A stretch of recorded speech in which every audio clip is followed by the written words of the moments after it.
আসসালামু আলাইকুম ভিউয়ার্স। আজকে আমরা পারফেক্টলি ক্যানোলা করার নিয়ম জানব। প্রথমেই রোগীর সাথে পরিচিত হয়ে নিন, যাতে রোগী নার্ভাস ফিল না করে। ক্লিনজার দিয়ে নিজের হাত খুব ভালোভাবে স্যানিটাইজ করুন।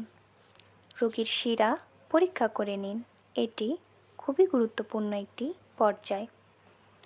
যে স্থানটিতে ক্যানোলা করবেন সেই স্থানের ত্বক পরিষ্কার করে নিন। এরপর নিডলের ঢাকনা সরিয়ে শিরার মধ্যে প্রবেশ করান।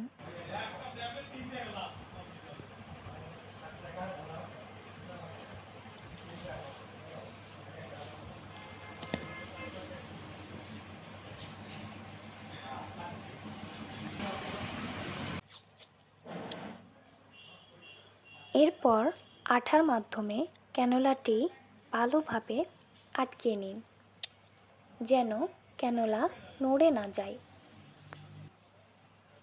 তারপর নিডলটি খুব সাবধানতার সঙ্গে বের করে নিন। ভিডিওটি ভালো লেগে থাকলে চ্যানেলটিকে সাবস্ক্রাইব করে পাশে থাকুন।